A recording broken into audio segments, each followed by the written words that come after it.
This is the last photograph ever taken by the Dyatlov group. Frame number 34. A blurry, distorted flash of light captured on a frozen slope in the Siberian wilderness. It was found in a camera still hanging around the neck of a dead man. For over 60 years, this single frame has unsettled everyone who has studied it, because whatever happened in this photo was the beginning of the end.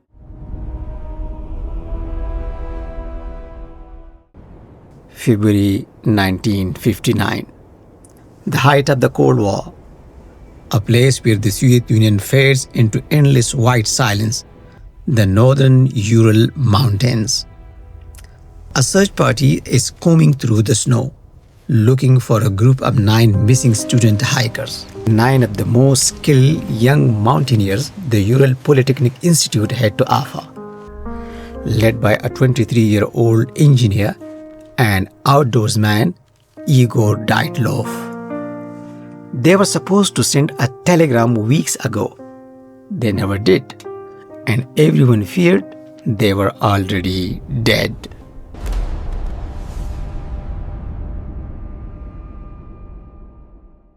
Then, on February 26th, a rescue pilot spots something strange on the eastern slope of a mountain the local Mansi people call Holat Siakal, the Dead Mountain, a name that would soon seem prophetic.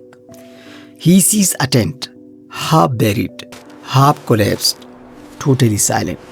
When rescuers climb up to it, they expect to find bodies inside. But what they discover instead makes their blood run cold. The tent is empty, completely empty, but the entrance is still laced shut. No one opened it. Instead, in total darkness and sub-zero wind, the hikers cut their way out from the inside.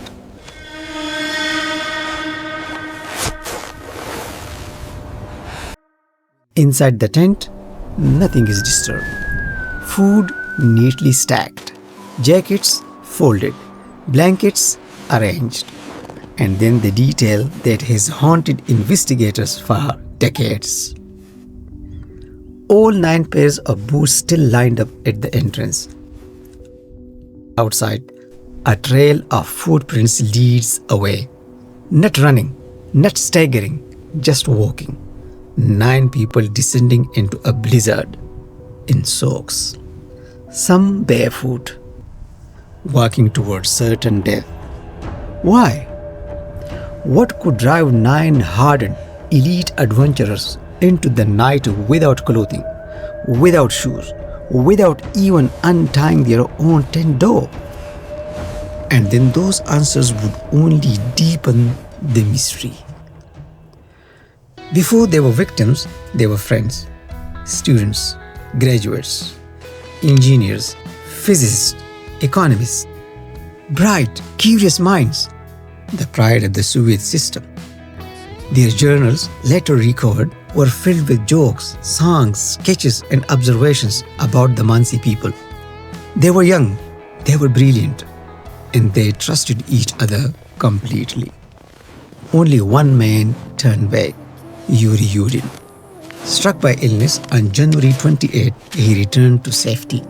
He would become the only survivor. The rest continued into the highlands, pushing deeper into the vast, wind-scoured plateaus. On February 1st, they made a crucial decision. Rather than descend into the protective tree line, they chose to pitch their tent on the exposed slope of Holat Siakal. No one knows exactly why. Maybe they didn't want to lose the latitude they had worked so hard to gain. Maybe they misjudged the weather. Whatever the reasoning, the decision sealed their fate.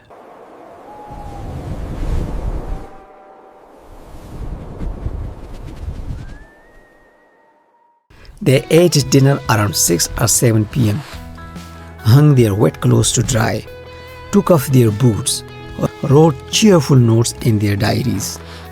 They had no idea that within hours they would be running barefoot from their own shelter. It was found the slashed tent. They followed the footprints down toward the dark line of trees. A mile away, at the edge of the forest, they saw a small clearing under a massive cedar.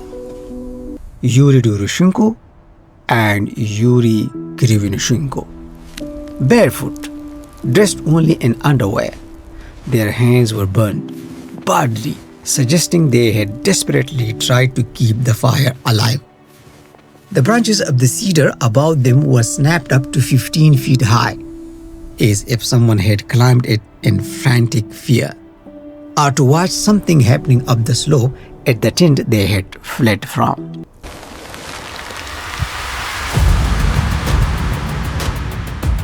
Between the cedar and the tent, searchers found 3 more bodies: Igor Dyatlov, Zina Kolmogorova, and Rustem Slobodin. They were spaced out hundreds of yards apart, frozen in crawling position as if struggling to return to the tent. Slobodin's skull was fractured, but investigators ruled it non-fatal. 5 bodies found, all died of exposure.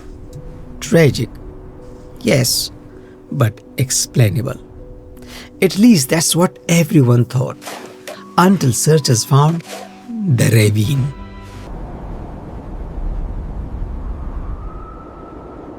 In May, as the snow melted carved through the forest, Risk was discovered the remaining 4 hikers buried under deep snow. And instantly, the Dyatlov Pass incident shifted from mystery to nightmare. Nikolai Thibault Bregnol had a massive skull fracture. Lyudmila Dubinina and Simon Zolotaryov had their chests crushed, multiple ribs broken on both sides. Injuries described by the medical examiner as equivalent to a car collision. Yet, there were no external wounds, no bruises, no cuts. It was as if their bodies had been hit by a force that crushed them from the inside. And then came the details the Soviet Union tried and failed to hide. Lyudmila Dubinina was missing her tongue. Her eyes were gone. So were Zolotaryov's. A crushed skull, collapsed rib cages, missing facial organs, no external trauma. The official verdict? A compelling natural force. Then the case files were stamped top secret and locked away. But the anomalies didn't stop.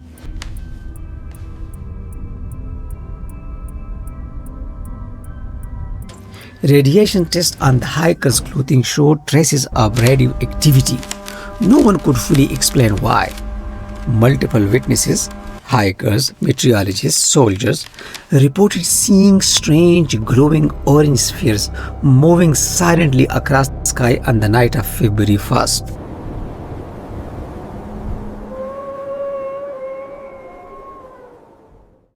Lead investigator Lev Yanovov later admitted that the Communist Party officials forced him to remove all references to these UFOs from the final report. So the theories began.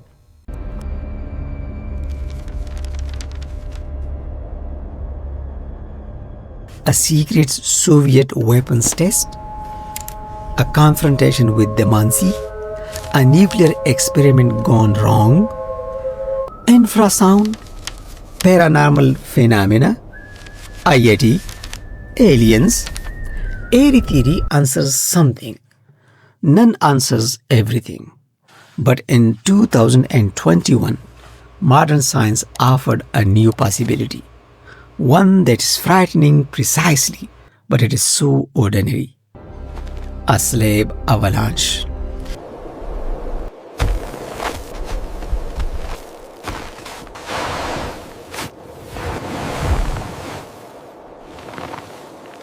When the hikers cut into the snow to pitch their tent, they may have unknowingly destabilized the slope above them.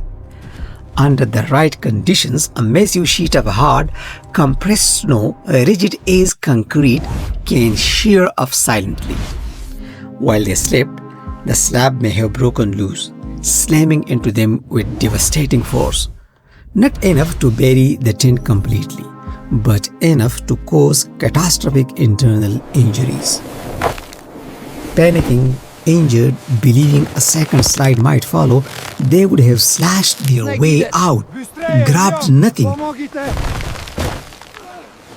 and fled down slope in terror. The rest? Hypothermia, disorientation, desperation. As for the missing eyes in tomb, likely scavenging animals and natural decay in the wet ravine. The radiation? Possibly contamination from lab work at their university. A scientific puzzle, elegantly solved, but not completely. Because even if the slab avalanche explains much of the tragedy, it doesn't explain why 9 experienced mountaineers fled without boots, without jackets, without even untying their own tent door. It doesn't explain the glowing spheres in the night sky, or the pressure to classify the case, or the profound animal terror reflected in their final actions. The file on the Dyatlov Pass incident is officially closed. But on the slopes of the dead mountain, where the wind still howls through the cedar trees, the snow erases all footprints, one truth remains. Some mysteries do not stay buried. Not forever. And whatever happened on that frozen night in 1959 still waits in the silence of the pass.